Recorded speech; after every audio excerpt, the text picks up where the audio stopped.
In our previous class, we have discussed the Anderson method, Anderson AC bridge to measure the value of an unknown inductance. So let me introduce one more method to find the inductance of a coil, that is Rayleigh's method to find L. So this is actually not an AC circuit, it is an DC circuit. എന്നാലും ഈ ഒരു സെക്ഷൻ്റെ കൂടെ അത് പറഞ്ഞു പോകുന്നതേ ഉള്ളൂ. This use the principle of BG. Okay. So it consists of a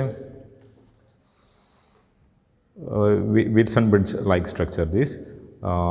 The inductance whose L has to be measured is placed in series with a small variable resistance R in the arm AB, and R2, R3, R4 are non-inductive resistances, pure resistance, and R is a small resistance.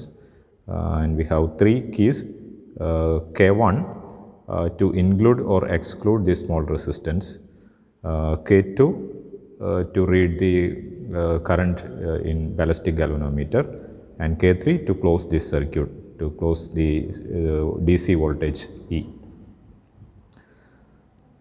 So we will do the experiment in 3 steps. First one, step 1, DC balancing of the circuit of the network without including R, without including this small resistance R. So for this, close key K3 and K1, K3 and K1. So closing K1 means we are shorting this resistance, or we are not including this resistance in this circuit. ഇത് short ചെയ്ത് കഴിഞ്ഞാൽ ഇതാണ് shortest path. അപ്പോൾ പിന്നെ ഈ റെസിസ്റ്റൻസിൽ കൂടെ current പോകുന്നില്ല. ഈ റെസിസ്റ്റൻസിനെ റിമൂവ് ചെയ്യുന്നതിന് ഈക്വാലൻ്റ് ആണ് ഈ K1 ക്ലോസ് ചെയ്യുന്നത്. So D C balancing without R. So R is short, not included. അപ്പോൾ ഈ K3യും K1ഉം ക്ലോസ് ചെയ്യുകയാണ്. Now by adjusting the other resistances R1, R2, this R1 is a small resistance of this inductance coil. By adjusting R2, R3 and R4, we can find the null deflection points. ഈ K2 close ചെയ്ത് കഴിഞ്ഞാൽ deflection ഉണ്ടോ ഇല്ലയോ എന്ന് നോക്കുക. ഉണ്ടെങ്കിൽ അതിനനുസരിച്ച് ഈ റെസിസ്റ്റൻസ് വാല്യൂസ് വേരി ചെയ്തിട്ട് നൾ ഡിഫ്ലക്ഷൻ എത്തിക്കുക. Null deflection means no current through BG, balanced condition. So അങ്ങനെ ഒരു കണ്ടീഷൻ എത്തിക്കഴിഞ്ഞാൽ the circuit is said to be balanced without including R. DC balance ചെയ്തിരിക്കുകയാണ്. Now step 2, the transient current induced in L and is noted in BG. ഇപ്പോൾ ഈ DC balanced കണ്ടീഷനിൽ നമ്മൾ ചെയ്യുന്നത് K2 close ചെയ്യുകയാണ്. K2 പെർമനൻ്റ് ആയിട്ട് close ചെയ്ത് വെച്ചിരിക്കുകയാണ്. അപ്പോൾ BGയിൽ ഉണ്ടാകുന്ന ഈ ഒരു സർക്യൂട്ടിൽ ഉണ്ടാകുന്ന കറണ്ട് ഡിഫറൻസ് എന്താണെന്ന് നമുക്ക് നോട്ട് ചെയ്യാം. ഇപ്പോൾ പ്രസൻ്റ്ലി ഇത് DC ബാലൻസ്ഡ് കണ്ടീഷനിലാണ് ഇരിക്കുന്നത്. കറണ്ട് 0 ആണ് ആവേണ്ടത്. Now press K3. ഈ കീ ക്ലോസ് ചെയ്യുമ്പോൾ, അല്ലെങ്കിൽ ഈ EMF, സോഴ്സ് ഓഫ് EMF ഈ സർക്യൂട്ടിൽ ക്ലോസ് ചെയ്യുമ്പോൾ എന്ത് പറ്റും? ഒരു കറണ്ട് ഫ്ലോ ചെയ്യും.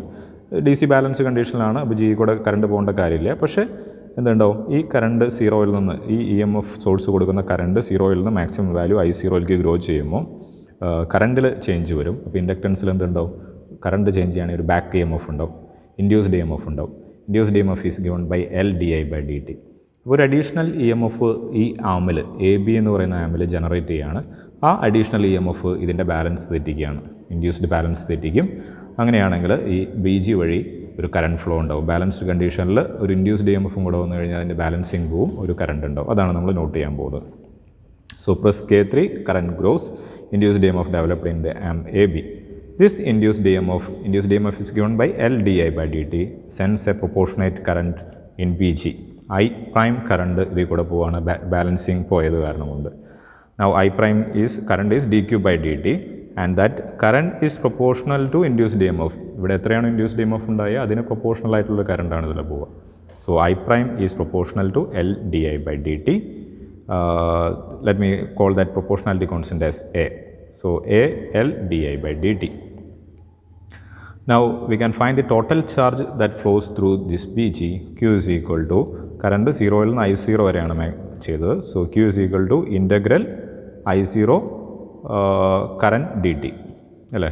dQ/dt is I prime. So Q is integral I prime dt. So I prime is given by A LdI/dt. So this is I prime. This is I prime. Okay, dt. അതിനെ integrate ചെയ്യുമ്പോൾ A L are constants, integral dt dt cancels, integral dA, that is I, upper limit I0, lower limit 0, so you will get I0. So this is the total charge that is flowing through the BG due to this induced EMF. Now this charge produces a deflection. ഇനി നമ്മൾ B ജിയുടെ theory ഉപയോഗിക്കുകയാണ്. This charge produces a deflection theta in B G. ഈ ചാർജാണ് B G കൂടെ പോകുന്നത്. That produce a deflection. D C balancing ഉണ്ടെങ്കിൽ അവിടെ ഡിഫ്ലക്ഷൻ ഉണ്ടാവും. That deflection is proportional to theta. Q is proportional, that deflection is proportional to charge. So Q is proportional to theta, or we can write Q is equal to K theta 1 plus lambda by 2, where K is the ballistic constant, theta 1 is the observed first kick. Actual kick തീറ്റയാണ്. Observe first അതിൻ്റെ ambient കാരണം കൊണ്ട് നമുക്ക് തീറ്റ 1 കിട്ടുള്ളൂ. അതിൻ്റെ കറക്ഷന് വേണ്ടിയിട്ട് 1 plus logarithmic decrement divided by 2, 1 plus lambda by 2 എന്ന് എഴുതുന്നു. So Q is given by this. Now by equating 1 and 2, we have two expressions for Q charge. From this theory, Q is equal to ALI0. In the observed kick, we have this expression. When the right hand side equate, you will get ALI0 is equal to K theta 1 plus lambda by 2, where K is the ballistic constant given by this expression.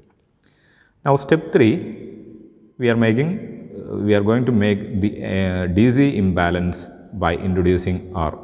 ഇപ്പോൾ first സ്റ്റെപ്പിൽ നമ്മളിതിനെ ഒഴിവാക്കിയിരിക്കുകയായിരുന്നു. ആറിനെ ഒഴിവാക്കിയിരിക്കുകയായിരുന്നു K1 close ചെയ്തുകൊണ്ട്. ഇനി K1 നമ്മൾ open ചെയ്യുകയാണെങ്കിൽ ഈ ഒരു കണക്ഷൻ ഇല്ല.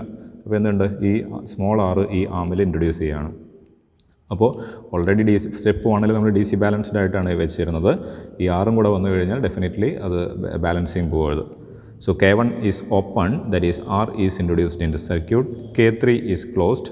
K3 ക്ലോസ് ചെയ്യുകയാണ്. അപ്പോൾ എന്തുണ്ടാവും, ട്രാൻസിയൻ്റ് ഇഫക്റ്റ് ഉണ്ടാവും, ഒരു കിക്കും ഉണ്ടാവും. ആ ട്രാൻസിയൻ്റ് ഇഫക്റ്റ് പോകുന്നത് വരെ നമ്മളിത് ക്ലോസ് ചെയ്യുകയാണ്. ഒരു 4-5 സെക്കൻഡ് വെച്ച് കഴിഞ്ഞിട്ടുണ്ടെങ്കിൽ ട്രാൻസിയൻ്റ് ഇഫക്റ്റ് കഴിയും. അത്രയും സമയം അത് K3 ക്ലോസ് ചെയ്ത് വെച്ചിരിക്കുകയാണ്. അപ്പോൾ സ്റ്റെപ്പ് 3 നമ്മൾ ട്രാൻസിയൻ്റ് ഇഫക്റ്റ് അല്ല നോക്കുന്നത്. ദെൻ K2 ക്ലോസ് ചെയ്ത് വയ്ക്കുകയാണ്. അപ്പോൾ K2 ക്ലോസ് ചെയ്ത് വെച്ചാൽ എന്ത് പറ്റും, ബി ജി കൂടെ കറണ്ട് പോകുന്നുണ്ടെങ്കിൽ ബാലൻസ്ഡ് അല്ലെങ്കിൽ കറണ്ട് ഫ്ലോ ചെയ്യാനായിട്ടും ബി ജിയിലെ റീഡിങ് നോട്ട് ചെയ്യാനായിട്ടാണ് K2 ക്ലോസ് ചെയ്തിരിക്കുന്നത്. അപ്പോൾ K1 ഓപ്പൺ ചെയ്യുകയാണ്, that is V R including R. K3 close ചെയ്ത് കുറേ സമയം വെയിറ്റ് ചെയ്യുകയാണ് ട്രാൻസിയൻ്റ് ഇഫക്റ്റ് കഴിയുന്നവരെ. ദെൻ K2 ക്ലോസ് ചെയ്യുകയാണ് ബി ജി റീഡ് ചെയ്യാൻ വേണ്ടിയിട്ട്. അപ്പോൾ ഈ R ഇൻട്രൊഡ്യൂസ് ചെയ്തിട്ടുണ്ടെങ്കിൽ അത് ഒരു സ്മോൾ റെസിസ്റ്റൻസ് ആണ്, സ്മോൾ R എന്ന് പറയുന്നത്. ഈ R എന്ന് പറയുന്ന സ്മോൾ റെസിസ്റ്റൻസ് ആണ്. അത് ആ ആമിലെ കറണ്ടിന് കാര്യമായിട്ടുള്ള ഡിഫറൻസ് ഉണ്ടാക്കുന്നില്ല. പക്ഷേ എന്തുണ്ടാവും, ഒരു additional potential difference I0 current ഇതിൽ കൂടെ പോവുകയാണ്. അത് ഈ സ്മോൾ R റെസിസ്റ്റൻസിൽ കൂടെ പോവുകയാണ്. That will produce A potential I0R, and that is produced in the arm AB. അപ്പോൾ അത്രയും പൊട്ടൻഷ്യൽ അവിടെ കൂടുകയാണ്. അപ്പോൾ സ്റ്റെപ്പ് 2 എങ്ങനെയാണ് ഇവിടെ ഇംബാലൻസിങ് വന്നത്, എല്ലിന് അക്രോസ് ഇൻഡ്യൂസ്ഡ് EMF ഉണ്ടായതുകൊണ്ടാണ്. അത് ട്രാൻസിയൻ്റ് ഇഫക്റ്റ് ആണ്. അത് നമ്മൾ K3 കുറേ നേരം ക്ലോസ് ചെയ്ത് വെച്ച് കഴിഞ്ഞാൽ ട്രാൻസിയൻ്റ് ഇഫക്റ്റ് കഴിഞ്ഞു. അപ്പോൾ സ്റ്റെപ്പ് 3 ഇപ്പോൾ നമ്മൾ പറയുന്ന സ്റ്റെപ്പിൽ ഇംബാലൻസ് ഉണ്ടാകുന്നത് ഈ R ഇൻട്രൊഡ്യൂസ് ചെയ്തുകൊണ്ടാണ്. അപ്പോൾ അതിന് പ്രൊപ്പോർഷണൽ ആയിട്ടുള്ള ഒരു കറണ്ട് അവിടെ ജനറേറ്റ് ചെയ്യുകയാണ്. So that I2 is proportional to I0R. ഈ I2 ബി ജിയിലേക്ക് കൂടെ പോകുന്നത്, again a proportionality constant is given by A I0R. This current I2 produces a steady deflection in phi. നമ്മൾ K2 എന്നുള്ള കീ ക്ലോസ് ചെയ്ത് വെച്ചിരിക്കുകയാണ്. ഈ കറണ്ട് ഈ പൊട്ടൻഷ്യൽ കാരണം കൊണ്ട് ഇംബാലൻസ് ഉണ്ടാകുന്ന ആ കറണ്ട് ബി ജി വഴി പോകും. അതൊരു സ്റ്റഡി ഡിഫ്ലക്ഷൻ, ട്രാൻസിയൻ്റ് എഫക്റ്റ് അല്ല, നമ്മൾ പെർമനൻ്റ് ആയിട്ട് ക്ലോസ് ചെയ്ത് വെച്ചിരിക്കുകയാണ്. അപ്പോൾ ഒരു സ്റ്റഡി ഡിഫ്ലക്ഷൻ ഫൈ നമുക്കതിൽ നിന്ന് റീഡ് ചെയ്യാൻ പറ്റും. Again from the theory of BG, I2 is equal to the constant K to pi by T phi. Okay, phi അവിടെ വരുന്ന സ്റ്റഡി ഡിഫ്ലക്ഷൻ ഫൈ ആണ്. Now equating 4 and 5, the expressions for current I2, we get A I0R is equal to K to pi by T phi. Actually നമുക്ക് ഈ ഇക്വേഷനിൽ നിന്ന് തന്നെ എല്ലിനുള്ള expression എഴുതാം. പക്ഷേ ഇവിടെ ഈ കോൺസ്റ്റൻറ്റ് എ എന്താണെന്ന് നമുക്കറിയില്ല. അതിനെ എലിമിനേറ്റ് ചെയ്യാൻ വേണ്ടിയാണ് സ്റ്റെപ്പ് 3 കൊണ്ടുവരുന്നത്, ടു എലിമിനേറ്റ് എ. ഇതാണ് നമ്മുടെ എക്സ്പ്രഷൻ. ഇതിൽ നിന്ന് എൽ ഈക്വൽ ടു എന്താണെന്ന് എഴുതി കഴിഞ്ഞാൽ നമുക്കായി. പക്ഷേ ഇതിൽ ഒരു അൺനോൺ ഉണ്ട്, എ എന്നുള്ള പ്രൊപ്പോർഷണാലിറ്റി കോൺസ്റ്റൻറ്റ് എലിമിനേറ്റ് ചെയ്യാനാണ് സ്റ്റെപ്പ് 3 എന്നുള്ളൊരു കാര്യം ചെയ്യുന്നത്. അപ്പോൾ ഇക്വേഷൻ 4ഉം ഇക്വേഷൻ 5ഉം കൂടി ഡിവൈഡ് ചെയ്ത് കഴിഞ്ഞാൽ we can eliminate equation the unknown quantity A, the proportionality constant. Equation 4 is this, equation 6 is this. No, equation 3 divided by 6. What is equation 3? Equation 3 is here. Equation 3 ഇവിടുത്തെ എനെയാണ് ഒഴിവാക്കേണ്ടത്. അപ്പോൾ divide ചെയ്യുകയാണെങ്കിൽ we get this is equation A and I0 cancels, we get L by R. L by R on left hand side. Here K theta 1 1 plus lambda by 2. This K, here also K cancels. So theta 1 lambda by 2, theta 1 1 plus lambda by 2, then 2 pi by t, in numerator t by 2 pi, then phi is here, so theta 1 by 5. Or we can write L is equal to R t by 2 pi, theta 1 by 5, 1 plus lambda by 2. So ഈ ഒരു സ്റ്റെപ്പുകൾ follow ചെയ്യുകയാണെങ്കിൽ we can find the unknown inductance value. ഇതിന് എന്തൊക്കെയാണ് വേണ്ടത്? Small R എന്താണ്? നമ്മൾ introduce ചെയ്യുന്ന ഈ ആമിൽ ഇൻട്രൊഡ്യൂസ് ചെയ്യുന്ന വാല്യൂ ആണ്. നമുക്ക് റെസിസ്റ്റൻസ് ബോക്സിൽ നമ്മൾ മെഷർ ചെയ്യാവുന്നത്. What is T? Time period of ballistic galvanometer. അതിനൊന്ന് ഫ്രീ ആയിട്ട് ഓസിലേറ്റ് ചെയ്ത് വിട്ട് കഴിഞ്ഞിട്ടുണ്ടെങ്കിൽ അത് ഓസിലേറ്റ് ചെയ്യുന്ന ടൈം പീരീഡ് നോക്കിക്കഴിഞ്ഞാൽ ടി കണ്ടുപിടിക്കാം. Theta 1 first kick, observed first kick due to transient current. Step 2-ൽ നമ്മൾ ട്രാൻസിയൻ കറണ്ട് കൊടുത്തപ്പോൾ ഉണ്ടായ ഫസ്റ്റ് കിക്കാണ്. നമുക്ക് നോട്ട് ചെയ്യാവുന്നതാണ്. ലോഗരിതമിക് ഡിക്രിമെൻറ്റ് നമുക്ക് കണ്ടുപിടിക്കാവുന്നതാണ്. സക്സസീവ് കിക്കുകൾ ഒരു സൈഡിലേക്ക് നോക്കുകയാണെങ്കിൽ ലോഗരിതമിക് ഡിക്രിമെൻറ്റ് കാണാം. ഫൈ എന്താണ്? Study deflection. സ്റ്റെപ്പ് 3-ൽ പറഞ്ഞ് ഒരു സ്റ്റഡി കറണ്ട് ആർ ഇൻട്രൊഡ്യൂസ് ചെയ്ത് കഴിയുമ്പോൾ ഉണ്ടാകുന്ന ഇംബാലൻസ് കൊണ്ട് ബി ജി കൂടെ പോകുന്ന സ്റ്റഡി ഡിഫ്ലക്ഷനാണ്. അതും നമുക്ക് നോട്ട് ചെയ്യാവുന്നതാണ്. സോ ഈ കാര്യങ്ങളൊക്കെ ഉപയോഗിച്ചുകൊണ്ട് നമുക്ക് we can find the value of inductance. Now ഇവിടെ ഉപയോഗിച്ചിരുന്ന പ്രൊപ്പോർഷണാലിറ്റി കോൺസ്റ്റൻറ്റ് രണ്ട് സ്ഥലത്ത് ഉപയോഗിക്കുന്നത് I2 is equal to K 2 pi by T. അത് ബി ജിയുടെ തിയറിയിൽ നിന്ന് വരുന്നതാണ്. Because K is equal to T by 2 pi C and BA. അതിൽ നമുക്ക് കിട്ടുന്ന എക്സ്പ്രഷനാണ്. സോ ഇത് കുറച്ചുകൂടെ സ്കിൽഡായിട്ട് കുറച്ചും കൂടി കെയർഫുള്ളായിട്ട് ചെയ്യേണ്ട ഒരു എക്സ്പെരിമെൻ്റാണ്. ട്രാൻസിയൻ്റ് ഇഫക്റ്റുകൾ ഉണ്ട് ബി ജിയുടെ. പിന്നെ 3 സ്റ്റെപ്പുകളായിട്ടാണ് ഇൻവോൾവ് ആയിരിക്കുന്നത്. So this method is seldom used now.